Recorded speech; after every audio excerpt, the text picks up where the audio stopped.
ఉదయమున నీవు ఎవ్వరినీ కలుసుకొనక ముందు ప్రభువును కలుసుకో. నీవు ఎవ్వరినీ చూడకముందు ప్రభువును చూడు. నీవు ఎవ్వరితో మాట్లాడకముందు ప్రభువుతో మాట్లాడు. నీవు దేనిని వెదకకముందు ఆయన రాజ్యమును నీతిని వెదకు.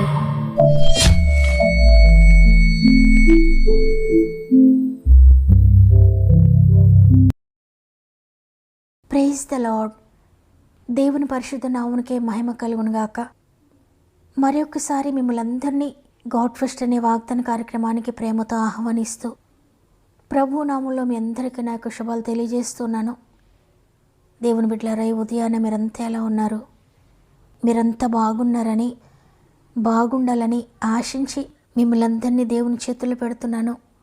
మీరు ఎక్కడైతే పడిపోయారో, ఏ విషయాన్ని గురించి అయితే మీరు ఓడిపోయాను అనుకుంటున్నారో, దేని గురించి అయితే మీరు ఇక చేయలేని అనుకుంటున్నారో, ఏదైతే మీకు అసాధ్యం అనుకుంటున్నారో, వాటన్నిటిలో మీరు అద్భుతకరమైన జయాన్ని పొందుకోవాలని, పడిపోయిన చోటే మీరు లేవనెత్తబడాలని, ఏడుస్తున్న చోటే మీరు కన్నీటిని తుడుచుకొని సంతోషంతో ముందుకు సాగాలని, పోగొట్టుకున్నవన్నీ తిరిగి పొందుకోవాలని ఆశించి ఇవన్నీ చేయగలిగిన బలవంతుడైన దేవుని చేతులకు మిమ్మల్ని అప్పగిస్తున్నాను. మీరు కూడా దేవుని చేతులకు అప్పగించుకోండి. దేవుని బట్టి ధైర్యం తెచ్చుకోండి. ఇంకా మీరు ఎవరైనా సమస్యల్లో ఉంటే మీ ప్రతి ప్రార్థన అవసరత నాకు తెలియచేయండి. మీరు కూడా మీకు అనుకూలమైతే తప్పక కామెంట్స్ అన్ని చదవండి. ప్రార్థనా శక్తి ముందు ఏ శక్తి నిలవలేదు. నా ప్రార్థనపై ఆధారపడకండి. మీరు ప్రభుతో దగ్గరగా ఉండండి. మీరు దేవునితో దగ్గర సంబంధం కలిగి ఉండండి. మీ సమస్యలతో పోరాడకండి, ప్రార్థనలో పోరాడండి. మీరు అనుకున్న మార్గంలో విజయాలు పొందుకోబోతున్నారు. సమస్త మహిమ, ఘనత, ప్రభావములు దేవునికే చెల్లునుగాక. ఈరోజు దేవుడు మనకు అనుగ్రహిస్తున్న శ్రేష్టమైన వాగ్దానం సామెతల గ్రంథము 8వ అధ్యాయము 21వ వచనము. నన్ను ప్రేమించు వారిని ఆస్తికర్తలుగా చేయుదును, వారి నిధులను నింపుదును. ఆమేన్. ఈరోజు వాగ్దానాన్ని వింటున్న ప్రియ సహోదరి, ప్రియ సహోదరుడా, అనేక ఆర్థిక బంధకాల్లో ఉండి, అప్పుల్లో ఉండి, సమృద్ధి లేక, ఎప్పుడు కొరతతో, చాలని పరిస్థితులతో ఈరోజు ఈ వాగ్దానాన్ని వింటున్నారా? అయితే దేవుడు నిన్ను ఉన్నతమైన స్థితిలో పెట్టాలని, నీవు ఒకరిపై ఆధారపడకుండా, నీవు ఒకరిని ఆశించకుండా, నిన్నే అనేక మందికి పెట్టేవానిగా, నిన్నే అనేక మందికి ఆధారంగా చేయాలని ఈరోజు నీతో మాట్లాడుతున్నారు ఆయన.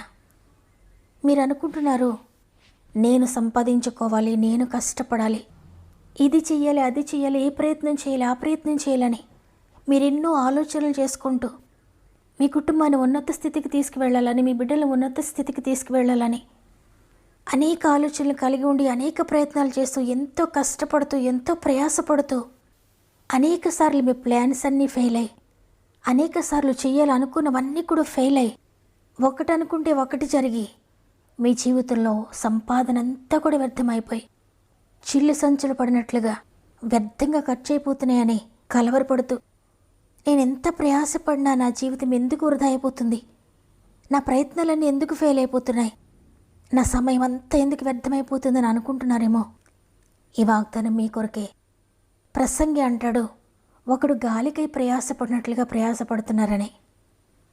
దేవుడు లేకుండా ఎంత ప్రయాసపడినా, ఆయన సహాయం లేకుండా మీరు ఎంత కష్టపడినా మీ కష్టమంతా వృధా అయిపోవచ్చు.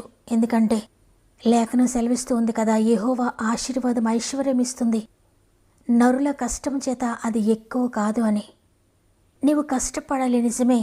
అయితే నీవు దేవునితో కలిసి, నీవు ప్లస్ దేవుడు, దేవుడు ప్లస్ నీవు కలిసి ప్రయత్నిస్తే అద్భుతాలు చూస్తావు, ఆశ్చర్యకరమైన ఫలితాలు చూస్తావు.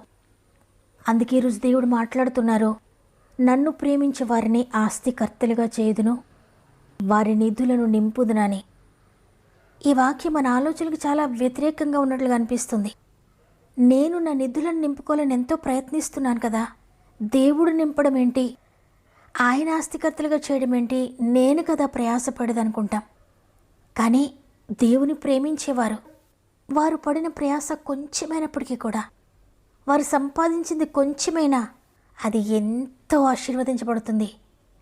దేవునిని ప్రేమించడం అంటే, ప్రేమ అంటే జస్ట్ మాటలే కాదు, క్రియలతో కూడిన ప్రేమది. ప్రేమ అంటే love is giving, love is sacrifice. ప్రేమ అంటే త్యాగము, ప్రేమ అంటే ఇవ్వడం.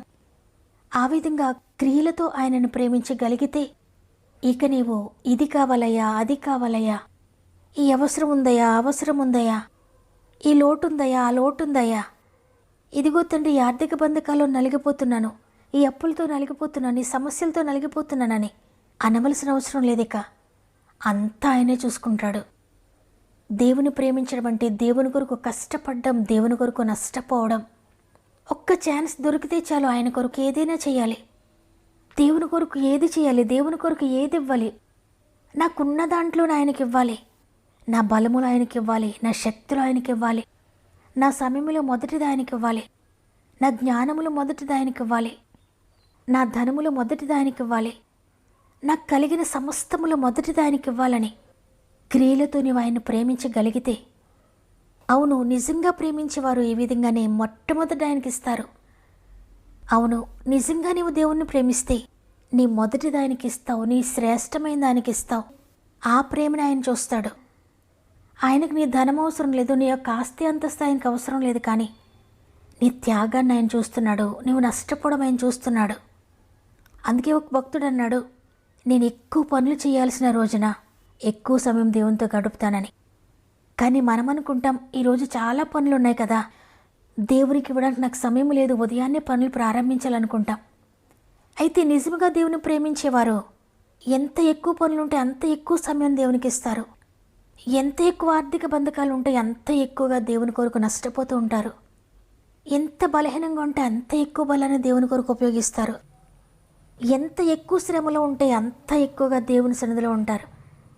ఎంత ఎక్కువ శోధన ఉంటే, ఇంత శోధన ఉంది కదా నేను దేవుని దగ్గరికి వెళ్ళలేను, దేవునికి ఇవ్వడానికి నాకు మనసు లేదు, నా మనసు బాగోలేదు అనుకుంటాం. కానీ ఎంత ఎక్కువ శ్రమ ఉంటే అంతగా దేవునితో లింక్ అయితే, ఎంత ఎక్కువ శ్రమ ఉంటే అంతగా ఎక్కువగా దేవునితో గడిపితే, అంత ఎక్కువగా దేవుని సందులో ఆయన మాట కొరకు ఎదురు చూస్తే అన్ని అద్భుతాలు చూస్తారు. ఇది ఇక్కడ భక్తుడు చెప్తున్నాడు, నన్ను ప్రేమించేవారని. అంటే ఆయనను నిజంగా ప్రేమిస్తే ఈ విధంగా చేస్తాం కదా. ఆయనను నిజంగా ప్రేమిస్తే ఆయన కొరకు నష్టపోవడానికి ఇష్టపడతాం, ఆయన కొరకు త్యాగం చేయడానికి ఇష్టపడతాం. ఇదే ఆయనకు కావలసింది. ఇదే క్రియలతో కూడిన ప్రేమ. ఏ విధంగా ఆయన ప్రేమించినట్లయితే ఇక తండ్రి ఆర్థిక బంధకాలు ఉన్నాయి, తండ్రి అప్పులున్నాయి, తండ్రి సమస్య ఉంది, తండ్రి బిడ్డల వివాహం ఎలా చేయను, తండ్రి ఉద్యోగం లేదు, వ్యాపారం లేదు, నాకేమీ లేదు, తండ్రి ఉద్యోగంలో నష్టపోతున్నాను, వ్యాపారంలో నష్టపోతున్నాను, ఏది ప్రారంభించినా వ్యర్థమైపోతుంది అని దిగులు చెందాల్సిన అవసరం లేదు. నీవు నీ మొట్టమొదటి దేవునికి ఆయన గనపరిస్తే ఆయన నిన్ను గనపరుస్తాడు. ఏ భేదం లేదు, దేవుడు నిన్నెంచుకుంటాడు, నన్నెంచుకుంటాడు. ఆయన ఎంచుకుంటే అద్భుతాలే. చూడండి, దేవుడు హేబేలుని ఎందుకు ఎంచుకున్నాడంటే హేబెలు దేవుణ్ణి ఎంచుకున్నాడు కాబట్టి. కయ్యను హేబెలు ఇద్దరు ఒకే తల్లిదండ్రులకు పుట్టారు, ఒకేలా పెంచారు వారిద్దరినీ కూడా. అయితే హేబెలు దేవుణ్ణి ఎంచుకున్నాడు, దేవుణ్ణి ప్రేమించేవాడుగా ఉన్నాడు. కయ్యను దేవుణ్ణి ఎంచుకోలేదు, తన కష్టం మీద ఆధారపడ్డాడు. హేబెలు తనకిష్టమైంది దేవునికి ఇచ్చాడు. హేబెలు మందంతా వెతికి మందంతటిలో ఏది శ్రేష్టమైనదిగా ఉందో అది చూచి దేవునికి ఇచ్చాడు. అయితే కయ్యను ఈ శ్రేష్టమైనది నాకు కావాలి కదా, నా బిడ్డలకు కావాలి కదా, ఇదంతా దేవునికి ఇచ్చేస్తే ఎట్లా అని ఆలోచించాడు. అర్పణ ఇవ్వాలి కాబట్టి ఇచ్చాడు, కానీ తన క్రియలతో దేవుని ప్రేమించలేకపోయాడు, హృదయపూర్వకంగా దేవుని ప్రేమించలేకపోయాడు, మొదటి స్థానం దేవునికి ఇవ్వలేకపోయాడు. దేవుడు వారి యొక్క ఎత్తును, రంగును, వారి బలాన్ని చూడలేదు, కానీ వారి హృదయాన్ని చూచాడు దేవుడు. ఎవరి హృదయంలో అయితే దేవునికి మొదటి స్థానం ఉందో చూచాడు. ఎవరి హృదయంలో అయితే దేవునికి మొదటి స్థానం ఉందో, ఎవరు దేవునికి ఫస్ట్ ప్లేస్ ఇస్తున్నారో అది చూచాడు దేవుడు. అందుకే దేవుడు హేబెలు యొక్క అర్పణను అంగీకరించాడు. కయ్యూను అర్పణ త్రోసివేయబడింది. హేబెలు యొక్క రక్తము దేవునికి మొరపెట్టింది. అందుకే హేబెలుకు చాలా ప్రత్యేకమైన స్థానం ఉంది బైబిల్లో. హేబెలు రక్తాన్ని యేసుప్రభువారి రక్తంతో పోల్చబడిందంటే అది ఎంత ఉన్నతమైన స్థానం.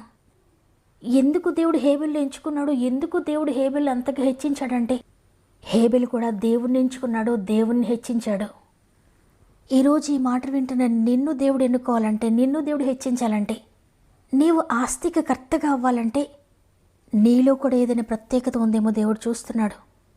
నీవు ఆయనకి మొదటి స్థానం ఇస్తే, ఆయనను ప్రేమించేవాడుగా ఉంటే ఆయన కన్ను దృష్టి నీపై పడుతుంది. ఆయన నిన్ను చూస్తాడు, నిన్ను కూడా ఎంచుకుంటాడు ఆయన. కాబట్టి ఈరోజు ఈ మాటలు వింటున్న ప్రియ సహోదరి, ప్రియ సహోదరుడా, ఇంతవరకు ఆర్థికంగా నలిగిపోతున్నావేమో, అనేక బంధకాలు ఉన్నాయేమో నీకు ఆర్థికంగా. అనేక మంది నాకు కామెంట్ చేస్తున్నారు, ఆర్థిక బంధకాలు ఉన్నాయని, అప్పులు ఉన్నాయని. అయితే మీరు దేవుని ప్రేమించేవారుగా ఉండండి. అది ఏదైనా సరే మొట్టమొదటి దేవునికి ఇవ్వండి. ఆయన నిన్ను హెచ్చించడం ప్రారంభిస్తాడు. వాగ్దానం నమ్ముతున్నారా? అయితే ఒక్క నిమిషం కలిసి ప్రార్థన చేద్దాం. ప్రేమగల తండ్రి, నీకు వందనాలు. నీ అత్యంత కృపను బట్టి మరొక దినాన్ని మాకు అనుగ్రహించి ఈరోజు మాతో మాట్లాడారు. నన్ను ప్రేమించి వారిని ఆస్తికర్తలుగా చేస్తున్న వారి నిధులను నింపుదనని. తండ్రి, ఎంతమంది నిధులు ఖాళీగా ఉన్నాయో, ఎంతమంది అరకొర జీవితాన్ని జీవిస్తున్నారో, లేమితో ఉన్నారో, భయంకరమైన ఆర్థిక బంధకాలు, అప్పుల్లో ఉన్నారో. సంవత్సరాలు గతించిపోతున్నాయి కానీ నా స్థితి ఇలాగే ఉంది, నా కుటుంబ స్థితిలో ఏ మార్పు లేదని ఎంతమంది ఈరోజు కలవరంతో ఉన్నారో. తండ్రి, ప్రతి ఒక్కరిని ఈరోజు నీ చేతుల్లో పెడుతున్నాను. పరిశుద్ధాత్ముడా, నీకు అసాధ్యమైంది ఏది లేదయ్యా. వారి హృదయంలో ఒక గొప్ప కార్యం చేయండి. నిన్ను ప్రేమించి నీకు మొదటి స్థానం ఇచ్చి నిన్ను హెచ్చించేవారుగా చేయండి. అందుకే పేతురుని అడుగుతున్నారు, సీమోను, వీరందరికంటే వీటన్నిటికంటే ఎక్కువగా నువ్వు నన్ను ప్రేమిస్తున్నావా? అయితే గొర్రెలను మేపని చెప్పావు. అవును తండ్రి, నిన్ను ప్రేమించే వారికి పని అప్పగిస్తావు, నిన్ను ప్రేమించే వారిని హెచ్చిస్తావు, నిన్ను ప్రేమించే వారిని ఆస్తికి కర్తలుగా చేస్తావు. కేవలం ఈ శరీర సంబంధమైన, లోక సంబంధమైన ఆస్తి మాత్రమే కాదు, ఇహలోకంలో 100 రెట్లు పరలోకంలో నిత్య జీవనిస్తావు. అది నాయన నీ ప్రణాళిక. కాబట్టి తండ్రి, ఈరోజు ఎంతమంది ఆ విధంగా ఉన్నత స్థితికి వెళ్ళాలని ఆశిస్తూ ప్రార్థనలో మోకరించారో ప్రతి ఒక్కరిని పేరు పేరు చెప్పు నీ చేతులు పెడుతున్నాను. ప్రస్తుత వారి స్థితి ఎంత తక్కువగా ఉన్నా, వారి పరిస్థితి దిగజారిపోయినట్లుగా ఉన్నా, ఈ దినము నుండి నిన్ను ప్రేమించడం ప్రారంభిస్తున్నారని నమ్ముతున్నాను. ఈ దినము నుండి మొట్టమొదటి నీకు ఇచ్చి అనేక ఆశీర్వాదాలు పొందుకుంటున్నారని నమ్ముతున్నాను తండ్రి. ప్రత్యేకంగా అనేక మంది బిడ్డల సమస్యల శోధనలో ఉండి వారి ప్రార్థన అవసరతలు తెలియజేస్తున్నారు. ప్రతి కామెంట్ మీద యేసు రక్తం ప్రోక్షించుకుంటున్నాను, వేరే ఆశ్రయం మాకు లేదు. హేబెల్ రక్తం కంటే మరీ శ్రేష్టంగా మొరపెట్టే పరిశుద్ధిని రక్తానికి అప్పగించుకుంటున్నా. అయ్యా, ఆ రక్తమే శుద్ధి చేస్తుందని, ఆ రక్తమే విడుదలిస్తుందని, ఆ రక్తమే శాపాన్ని కొట్టివేస్తుందని, పాపాన్ని కొట్టివేస్తుందని, ఆ రక్తమే రోగాలను కొట్టివేస్తుందని, ఆ రక్తమే ఆర్థిక బంధకాలను కొట్టివేస్తుందని, ఆ రక్తమే సమస్యలన్నింటినీ కొట్టివేస్తుందని నమ్ముతున్నాను. యేసు శక్తి కలిగిన నామంలో ప్రతి సమస్యను విడుదల ప్రకటిస్తున్నాను. విశ్వసించి మోకరించిన వారందరి జీవితాల్లో యేసు నామములో అద్భుతములు జరుగునుగాక, యేసు నామములో విడుదల కలుగునుగాక, యేసు నామములో స్వస్థతలు కలుగునుగాక, యేసు నామములో ఆశ్చర్యకార్యములు జరుగునుగాక, యేసు నామములో లేనివి ఉన్నవిగా పిలువబడునుగాక. అయ్యా, ఈరోజు అనేక అద్భుతములు మా ఆత్మీయ కుటుంబంలో జరిగించినందుకు వందనాలు చెల్లించుకుంటూ ఈ దినమని ప్రారంభిస్తూ ఉండగా ఈరోజంతా మా ఆత్మీయ కుటుంబం అంతటికీ తోడేండి నడిపిస్తారని యేసయ్య పరిశుద్ధమైన నామములో అడిగి వేడుకొంచున్నాను తండ్రి, ఆమెన్. ఈరోజు ఈ వాగ్దానాన్ని విన్న ప్రియ సహోదరి, ప్రియ సహోదరుడా, అనేక సంవత్సరాలుగా ఇదే లోటు, ఇదే లేమని కలవరపడద్దు. దేవుడు మిమ్మల్ని ఆస్తికర్తలుగా చేయాలని ఇష్టపడుతున్నాడు. ఆయన్ని ప్రేమించడం ప్రారంభించండి, అద్భుతాలు చూడబోతున్నారు. ఈ వాగ్దానం నా కొరికే అన్న వారందరూ ఆమె నన్ను బిగ్గరగా చెప్పండి. హృదయపూర్వకంగా లైక్ చేయడం, షేర్ చేయడం మర్చిపోకండి. దేవుని చిత్తమైతే తిరిగి రేపు అందరం కలిసి ఆయనను స్తుతిందాం. అంతవరకు ప్రభు మీకు, మీ కుటుంబాలకు తోడేండి నడిపించును గాక. God bless you.